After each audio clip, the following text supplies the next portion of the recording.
Hey, what's up, lightboltjoe here. Today we're going to discuss the 2004 cult classic film White Chicks, written and directed by Keenan Ivory Wayans, starring Shawn Wayans, Marlon Wayans. They play Kevin and Marcus Copeland. It's such a wonderful and iconic millennial cult classic film, and it's wild that it's been 20 years. And this is why we're doing this review. We're sitting down. Happy 20th anniversary, if my math is correct. This is Sunday, the 23rd of June, 2024. So June 23rd, 2004 is when this film came out in theaters. So happy 20th anniversary to the date.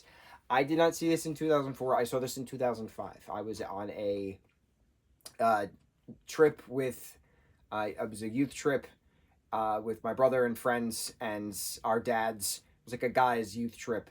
And we went to Hershey Park, and no, there were girls on the trip as well. It was a youth trip, so we went to Hershey Park, and the hotel we stayed at, we had like TBS or MTV on or something like that, and there was a bunch of us just hanging out in the room as you do as a teenager, and so this film started to play, and we're like, oh, we haven't seen this. We heard it was hysterical this past, summer when it came out. We didn't see it.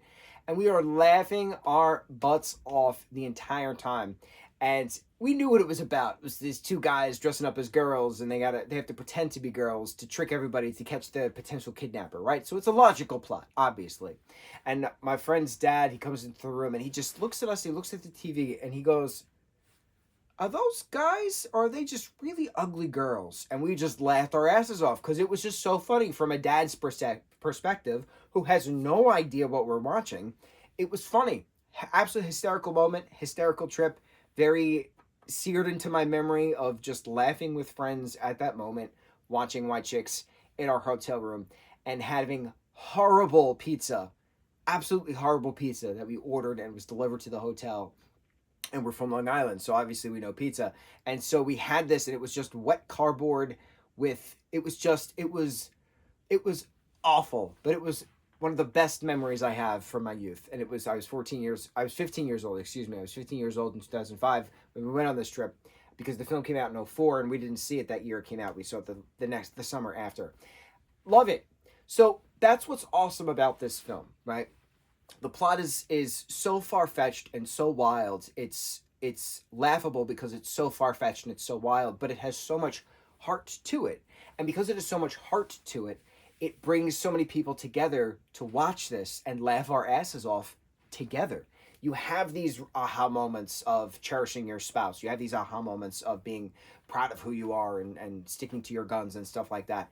But it's neat having it thrown in through all of this satire for an hour and 44 minutes. But when you watch it with a group of people, there is no complaint. There is never a complaint when somebody says, oh, let's watch White Chicks, or, oh, this is, my comfort film, because it's just so entertaining and the lines are just absolutely perfect.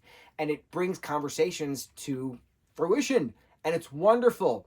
It makes fun of everybody. It makes fun of all people. It makes fun of all skin tone. It makes fun of gender. It makes fun of everybody. But on the flip side, it celebrates everybody. It celebrates the differences that make us who we are. It celebrates the differences that makes us all unique.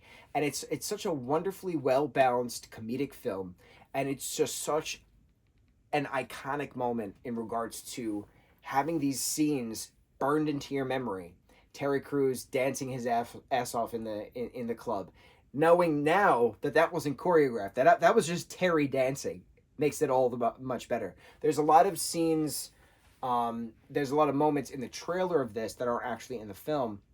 And I want to see a director's cut of this. I want to see the extended director's cut. I want to see a 3-hour cut of this film, because it would be absolutely perfect and wonderful. And it's such a nostalgic film, especially 2 decades worth of media. What's fun about this is that it brought the question, and it was very, how can they do this back then?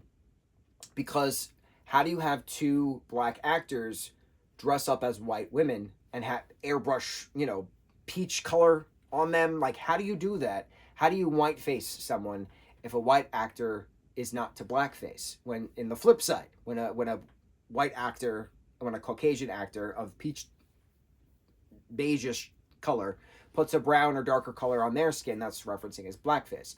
Blackface was a thing actors did back in the day to portray black individuals in a horrible stereotypic manner, in regards to plays, in regards to film, silent film, then moving into sound film. When was sound? Late 20s, early 30s, something like that. Other races aside from white people were not allowed to act.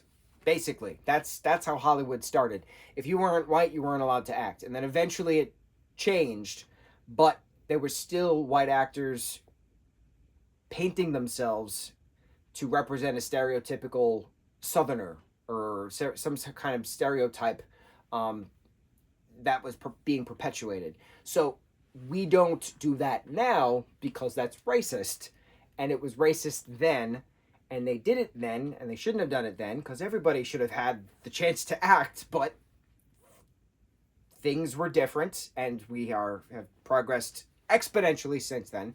So when this was being discussed and the trailer came out, and a lot of people were confused, how are the Wayans brothers allowed to do this if white people are not supposed to don a different shade of brown on their skin because of the racist stereotyping of blackface? Why is it the flip side okay?